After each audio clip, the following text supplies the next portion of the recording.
പിതാവും പുത്രനും പരിശുദ്ധരൂഹായിക്കും സ്തുതി, ആദിയിലെ പോലെ എപ്പോഴും എന്നേക്കും ആമേൻ. പ്രിയപ്പെട്ടവരെ, ഉൽപ്പത്തി പുസ്തകം 31-ാം അധ്യായത്തിൽ നമ്മൾ 22 മുതലുള്ള ഭാഗമാണ്. ഇനിയും 21 വരെയുള്ള ഭാഗങ്ങൾ നമ്മൾ കഴിഞ്ഞു. നമുക്ക് നിലവിളി കേൾക്കുന്നവനായ ദൈവം യാക്കോബിൻ്റെ നിലവിളി, ഹൃദയത്തിൻ്റെ തേങ്ങൽ അവിടുന്ന് കേട്ടു. അവിടുന്ന് തന്നെ യാക്കോബിൻ്റെ ആ ഭയവും നെഞ്ചെടുപ്പും ഒക്കെ വർദ്ധിച്ചപ്പോൾ അവിടുന്ന് അത് മനസ്സിലാക്കി. അതായത് ലാബാൻ്റെ മക്കൾ പിറുപിറുക്കുകയും സംസാരിക്കുകയും ചെയ്യുന്നതും ലാബാനുമായിട്ട് സംസാരിക്കുന്നതൊക്കെ അവർ കേട്ടു. എന്തുവാണെന്ന് വെച്ചാൽ,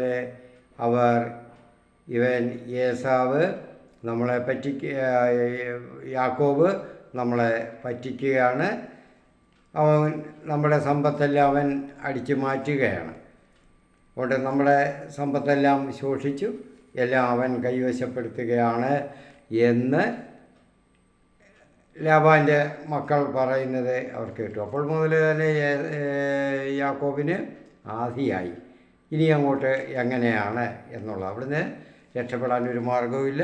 അപ്പോൾ നിലവിളി കേൾക്കുന്നവനായ ദൈവമാണ് നമ്മുടെ ദൈവം. ആ ആത്മാവിൻ്റെ തേങ്ങൽ, ആ ഹൃദയത്തിൻ്റെ തേങ്ങൽ, ആ നിലവിളി, ആ രോദനം, മൂകമായ ആ രോദനം അവിടുന്ന് കേട്ടു.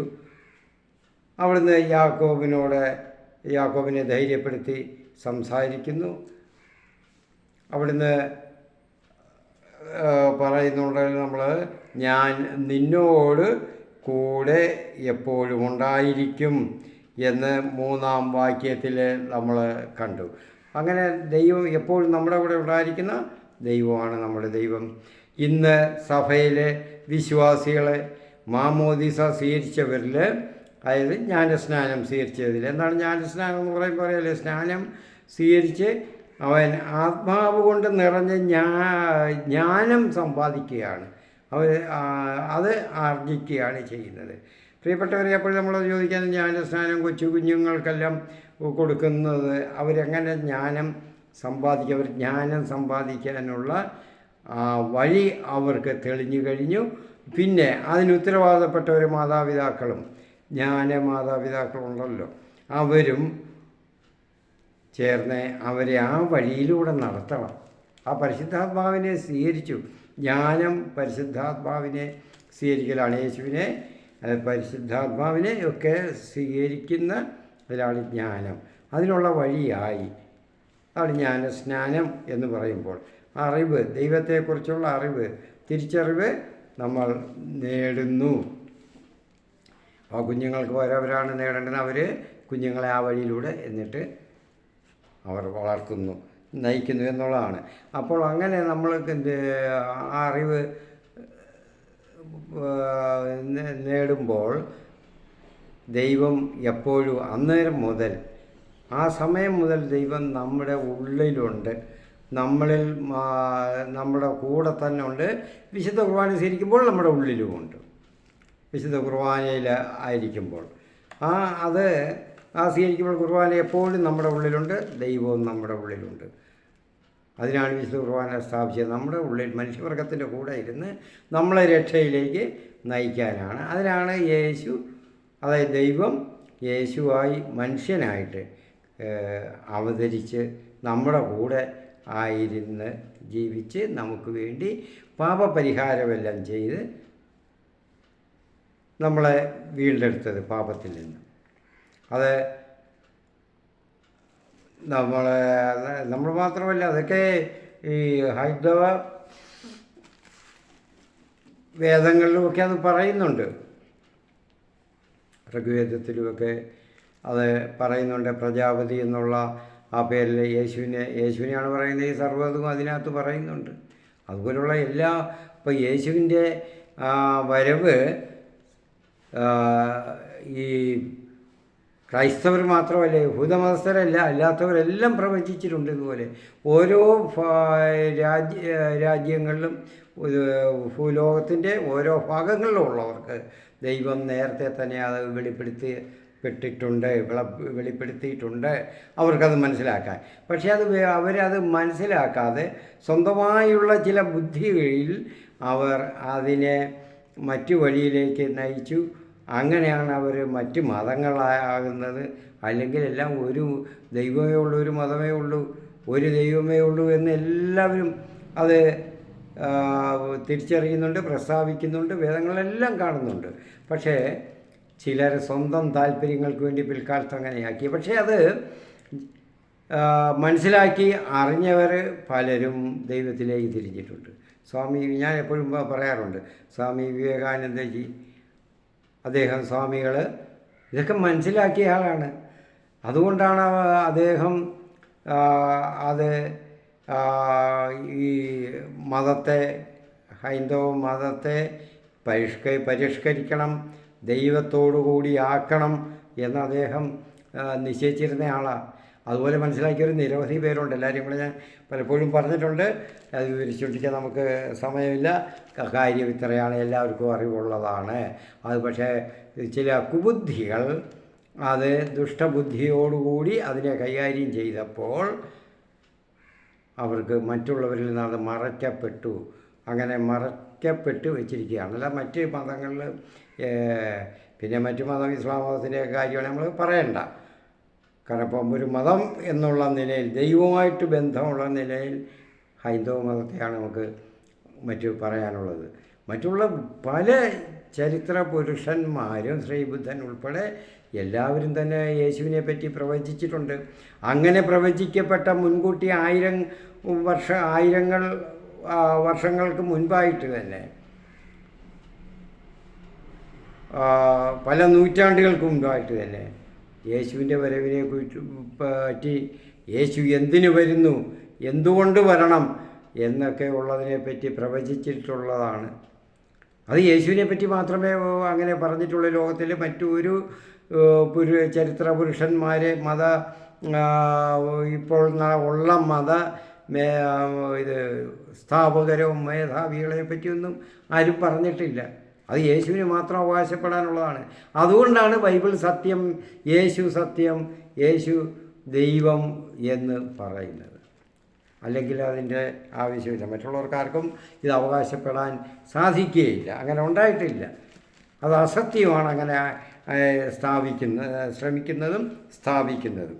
പ്രിയപ്പെട്ടവരെ, നമുക്ക് അപ്പോൾ യാക്കോബിൻ്റെ നിലവിളി കേട്ടു. ദൈവം അവരോട് പറഞ്ഞാൽ നിന്നോടുകൂടെ എപ്പോഴും ഉണ്ടായിരിക്കും, നീ അവിടുന്ന് പുറപ്പെടുക. അപ്പോൾ അത് ലാബാനെ അറിയിച്ചുകൊണ്ട് പുറപ്പെടുക സാധ്യമല്ല. അതൊരിക്കലും നടക്കത്തില്ല. ലാബാൻ അനുവദിക്കുകയില്ല. തൻ്റെ ജോലികൾ, അടിമപ്പണി, അതിന് പിന്നെ ആളിനെ കിട്ടണ്ടേ. ഇതുപോലെ സമ്പത്തുകൾ ലാബാൻ്റെ വർദ്ധിച്ചിട്ടുണ്ട് ഒരു കണക്കിന്. പക്ഷേ അതിൻ്റെ എത്രയോ മടങ്ങായിട്ട് കുതന്ത്രങ്ങളിൽ കൂടിയാണ് യാക്കോബ് തൻ്റേതാക്കി മാറ്റിയത്, തൻ്റെ സമ്പത്ത് ഉണ്ടാക്കിയത് 20 ചില്ലുവാനം വർഷങ്ങൾ കൊണ്ട്. എങ്കിലും അവിടുന്ന് ലാബാൻ അദ്ദേഹത്തെ, യാക്കോബിനെ ചൂഷണം ചെയ്യുകയായിരുന്നു. അത് ദൈവം ഒരിക്കലും അനുവദിക്കത്തില്ല. മറ്റൊരാളെ ചൂഷണം ചെയ്ത് സ്വന്തം ജീവിതം കരുപിടിപ്പിക്കാൻ മുന്നോട്ട് കൊണ്ടുപോകാൻ ദൈവം അനുവദിക്കത്തില്ല. ദൈവം നിലവിളി കേട്ടു. കാരണം ദൈവം ഏറ്റവും നീതിമാനാണ്. നീതിയുടെ ഉറവിടം ദൈവത്തിൽ നിന്നാണ്. അതുകൊണ്ട് അപ്പോൾ അങ്ങനെ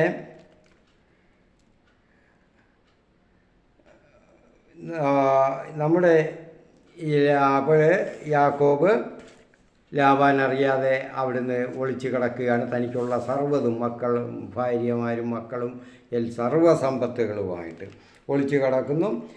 അവിടുന്ന് സ്ഥലം വിട്ടു. അവൻ നദി കടന്ന് മലമ്പ്രദേശമായ ഗിലെയാദിന് നേരെ തിരിഞ്ഞു. 21-ാം വാക്യം. ആ നദി കടന്നു. പ്രിയപ്പെട്ടവർ, നമ്മളും നമ്മുടെ ലക്ഷ്യസ്ഥാനത്ത് എത്തണമെങ്കിൽ നമ്മൾക്കും പല പ്രതിബന്ധങ്ങളും തരണം ചെയ്യേണ്ടതുണ്ട്. നമ്മുടെ ലക്ഷ്യസ്ഥാനം എന്ന് പറയുന്നത് വിശ്വാസികളുടെ, ദൈവവിശ്വാസികളുടെ ലക്ഷ്യസ്ഥാനം സ്വർഗം തന്നെയാണ്. അപ്പോൾ അവിടെ എത്തണമെങ്കിൽ പല പ്രതിബന്ധങ്ങൾ നടക്കുന്നുണ്ട്. ഈ നദി കടന്നു പോകണം. ഈ നദിയിൽ കുത്തൊഴുക്ക് കാണും, അതിൽ ചുഴികൾ, അതുപോലെ തന്നെ പാറക്കെട്ടുകൾ, ഇതെല്ലാം കാണും. പാറക്കെട്ടുകൾ വഴുക്കളുള്ളതായിരിക്കും. അതിൽക്കൂടെ എല്ലാം കടന്ന് പോകേണ്ടിയിരിക്കുന്നു. അപ്പോൾ നമ്മുടെ ജീവിതമാകുന്ന ഈ യാത്രയിൽ ഇതിങ്ങനെ ഈ നദി നടന്ന് അക്കരെ എത്തണമെങ്കിൽ നമ്മൾ പലതിനും ഇതുപോലെ നമ്മൾ പ്രതിബന്ധങ്ങളെ നമ്മൾ മറികടക്കണം. ഈ നമുക്ക് തൽക്കാല ആശ്വാസത്തിന് വേണ്ടി നമ്മൾ പലതും ചെയ്യുമ്പോൾ, പാറക്കെട്ടുകളിൽ കൂടെയൊക്കെ പിടിച്ച് നടക്കുമ്പോൾ അത് വഴുക്കലുള്ളതായിരിക്കും.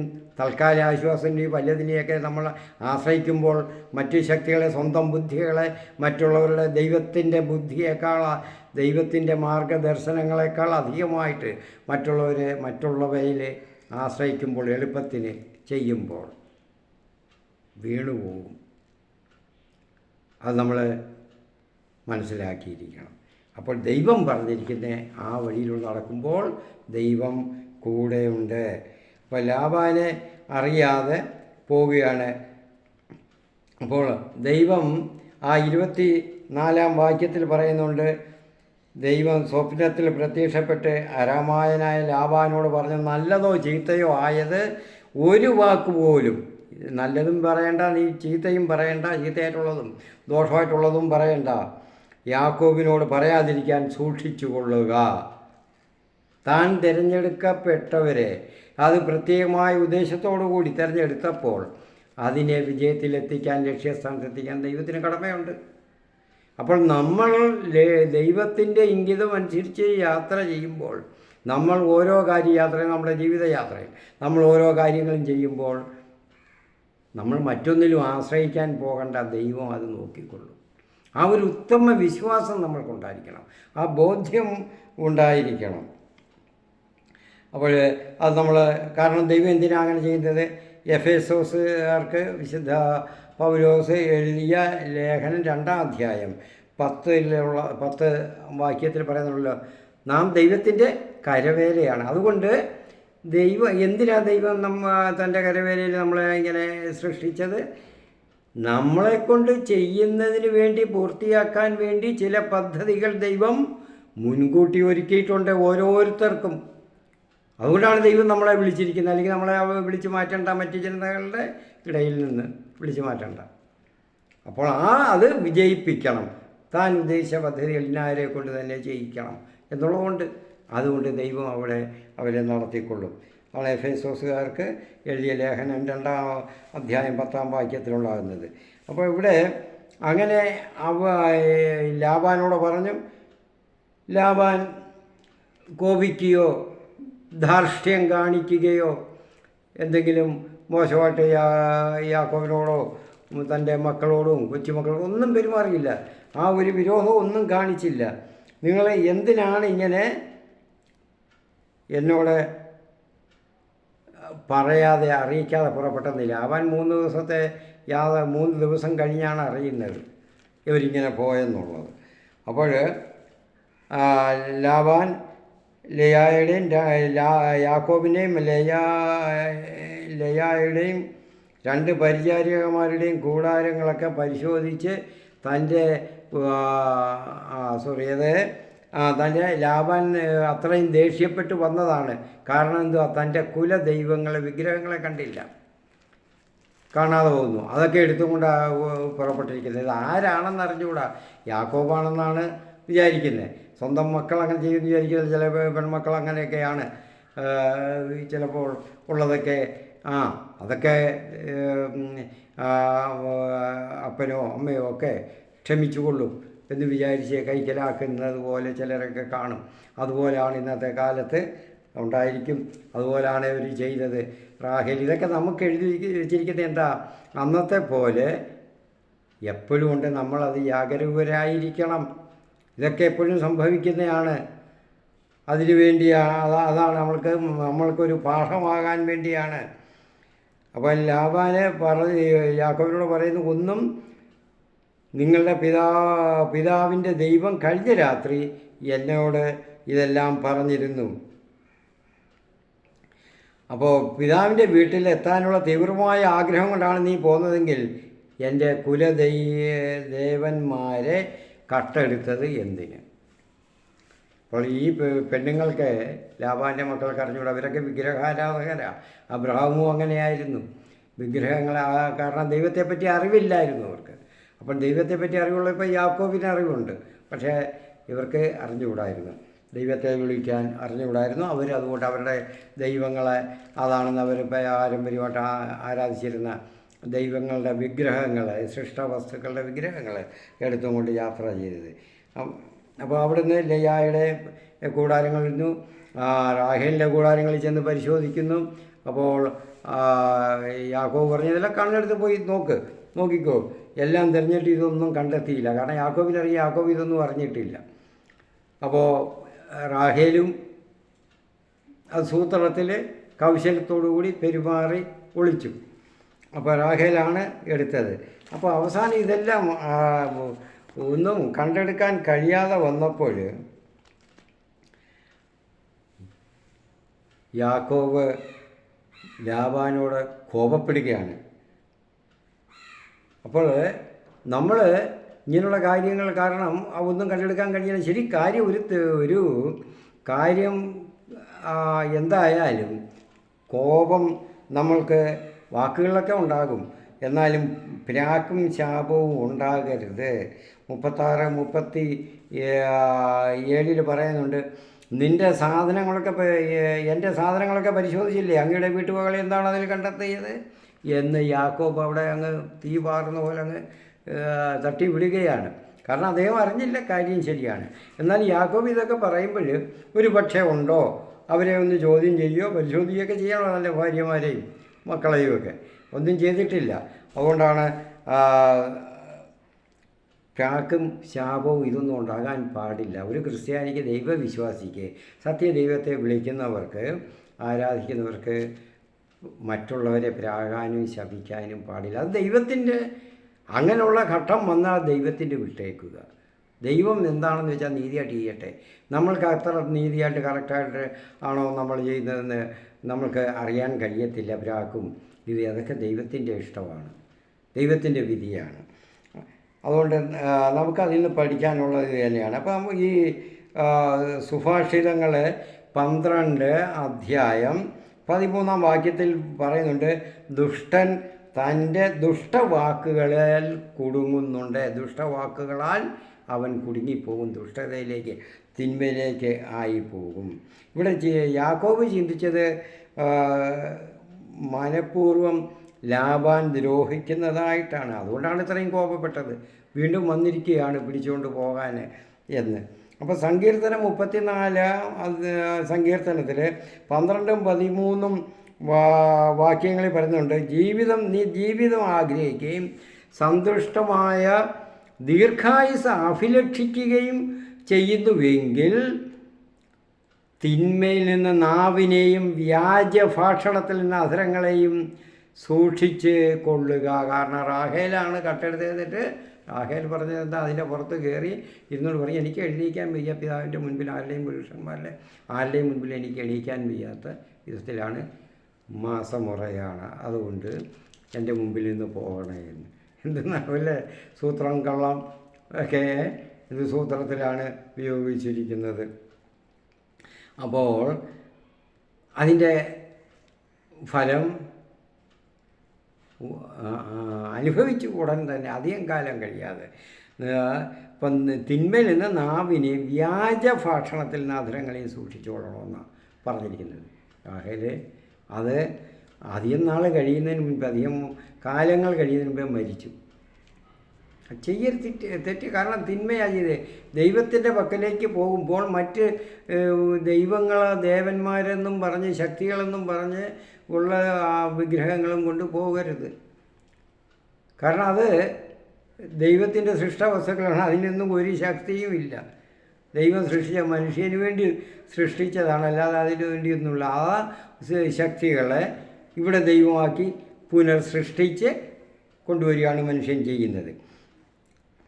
ഇപ്പോൾ പ്രഭാഷകൻ്റെ പുസ്തകത്തിലും ഇതുപോലെ പറയുന്നുണ്ട്. 21-ാം അധ്യായം 27-ാമത്തെ വാക്യം, ദൈവഭയം ഇല്ലാത്തവൻ പ്രതിയോഗിയെ ശപിക്കുമ്പോൾ തന്നെയാണ് ശപിക്കുന്നത്.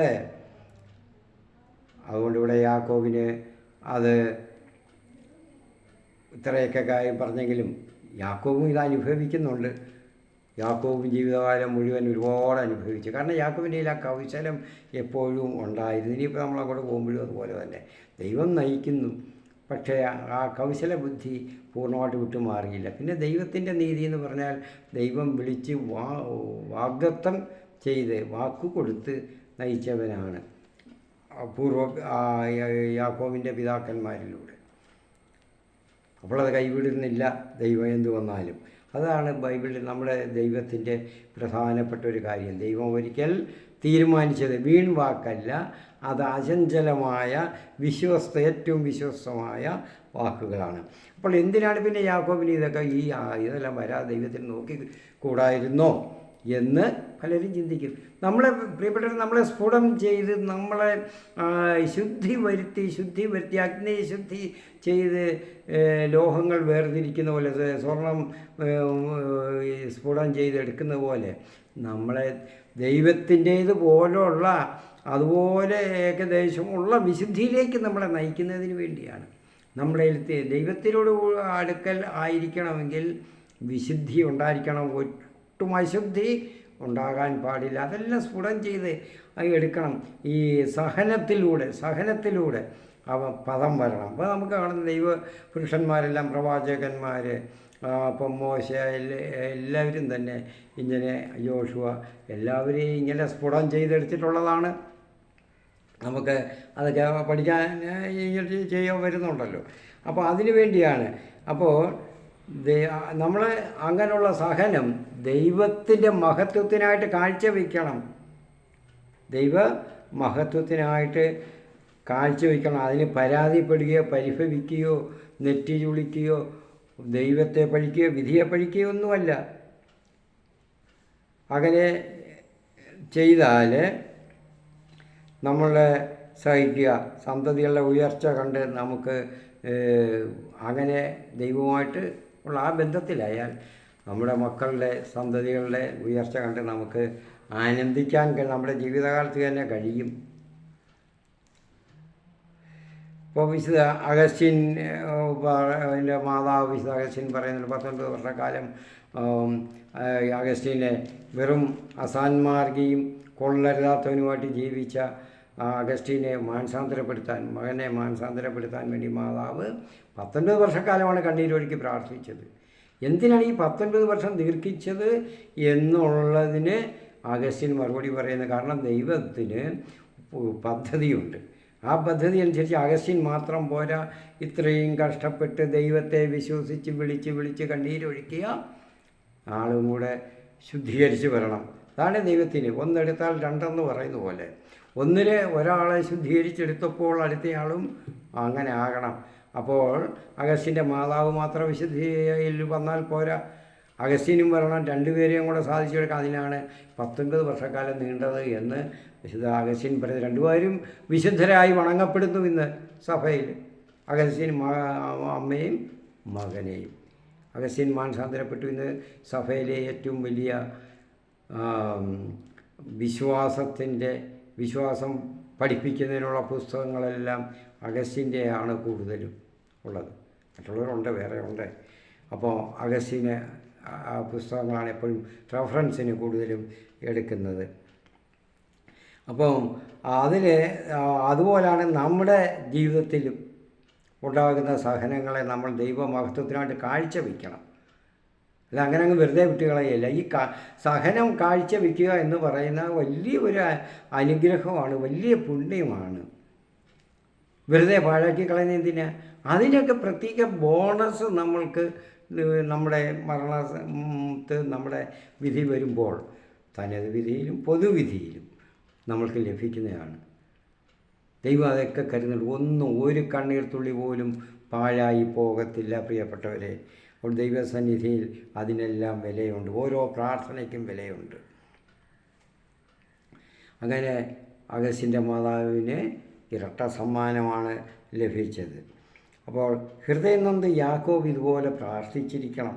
അതുകൊണ്ടാണ് ദൈവത്തിന് ആ രോദനം കേൾക്കാൻ സാധിച്ചത്. അപ്പോൾ അങ്ങനെ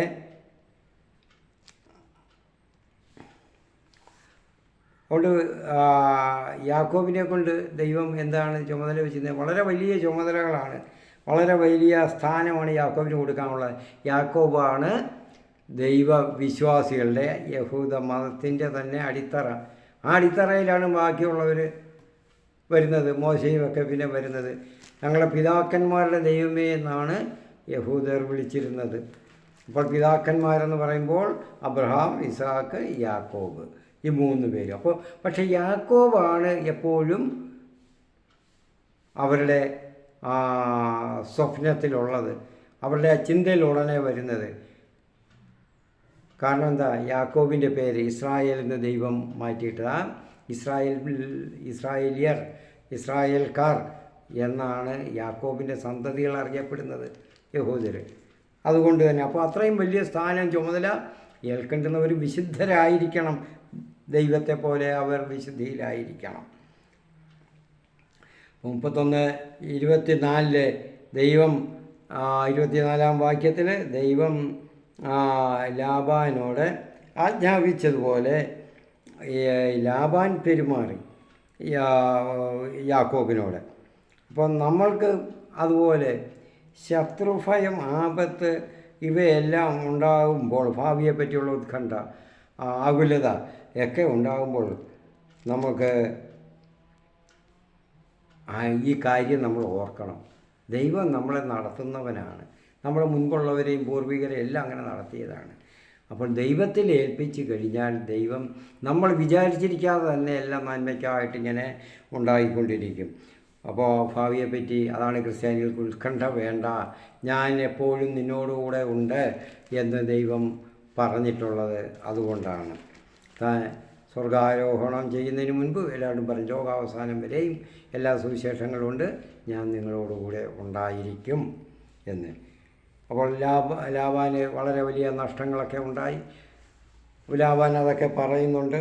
അപ്പോൾ യാക്കോബ് പറയുന്നുണ്ട്,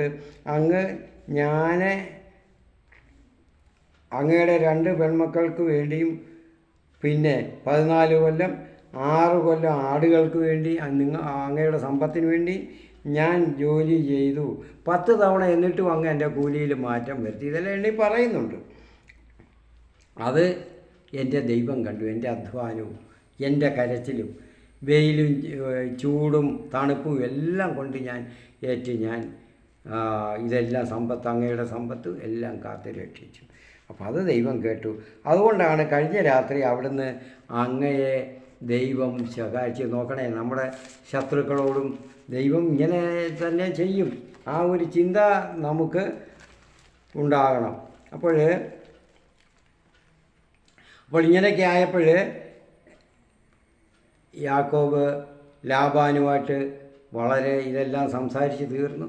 വളരെ സന്തോഷത്തോടു കൂടി ദൈവം മുൻപാകെ അവിടെ ബലിപീഠം ഉണ്ടാക്കി അതിൽ ബലിയും അർപ്പിച്ച് ആഹാരവും കഴിച്ച് അവിടെ കഴിഞ്ഞിട്ട് അതിരാവിലെ എഴുന്നേറ്റ് തൻ്റെ മക്കളെയും ലാബാൻ എഴുന്നേറ്റ് തൻ്റെ മക്കളെയും മക്കളുടെ മക്കളെയും ചുംബിക്കുകയും അനുഗ്രഹിക്കുകയും ചെയ്തിട്ട് വീട്ടിലേക്ക് മടങ്ങി. വിശ്വാസികൾക്ക് ഒരിക്കലും വിരോധം മനസ്സിൽ സൂക്ഷിക്കാൻ പാടില്ല, ഉണ്ടാകാൻ പാടില്ല. നേരം വിശുദ്ധ പൗലോസ് പറയുന്നത്, നേരം വൈകുമ്പോഴത്തേക്ക് നിങ്ങളുടെ കോപം തണുത്തിരിക്കണം, പൂർണ്ണമായിട്ട് തീർന്നിരിക്കണം. ഇനി നിങ്ങൾ കോപിക്കേണ്ടുന്നവരല്ല, നമ്മൾക്ക് ശത്രുക്കളില്ല. അവരെ ദൈവകരങ്ങളിൽ ഏൽപ്പിക്കുക, അവരെ നന്മയിലേക്ക് കൊണ്ടുവരാൻ ദൈവത്തിന് കഴിയും. നമ്മൾക്ക് ഇത് പാഠമാകുന്നതിന് വേണ്ടിയാണ് ഇതൊക്കെ ചരിത്രമാക്കിയിരിക്കുന്നത്, രേഖപ്പെടുത്തിയിരിക്കുന്നത്. പ്രിയപ്പെട്ടവരെ, ശ്രദ്ധിക്കുക. ഈ വീഡിയോ എല്ലാവർക്കും ഷെയർ ചെയ്ത് കൊടുത്ത് അവരെ കേൾക്കുന്നതിന് പ്രോത്സാഹിപ്പിക്കുക. ഞാനൊന്ന് പറയുകയാണ്, എൻ്റെ ഇത് ഫോട്ടോ കണ്ടിട്ട് അല്ലെങ്കിൽ അല്പം ഒന്ന് കണ്ടിട്ട് ഓൺ ചെയ്ത് നോക്കി അങ്ങനെ വെച്ചിട്ട് ഓൺ ചെയ്തു എന്നുള്ളത് മനസ്സിലാക്കാൻ വേണ്ടി, കണ്ടു എന്നുള്ളത് മനസ്സിലാക്കാൻ വേണ്ടി മാത്രമാകരുത്. വീഡിയോ കേൾക്കണം. അങ്ങനെയുള്ളവരെ എന്നെ വിളിക്കാവൂ. എന്നെ വിളിച്ച് ഏത് സംശയം ചോദിച്ചാലും ഞാൻ പറഞ്ഞു തരും. അത് സംശയമായിട്ട് ചോദിക്കുന്നതിനായിരിക്കണം, അല്ലാതെ ഒന്നിനും വിളിച്ചിട്ട് കാര്യമില്ല. സൗഹൃദം ഇതിൻ്റെ പേരിലല്ലല്ലോ. അത് ഈ വീഡിയോയുടെ പുറത്ത് ഇത് കാണണം. അതാണ് ദൈവത്തിൻ്റെ പദ്ധതി. ഞാൻ അതിനാണ് ഇറങ്ങി തിരിച്ചിരിക്കുന്നത്. സ്തോത്രം. ഹല്ലേലൂയ. ദൈവനാമത്തിന് മഹത്വം ഉണ്ടായിരിക്കട്ടെ.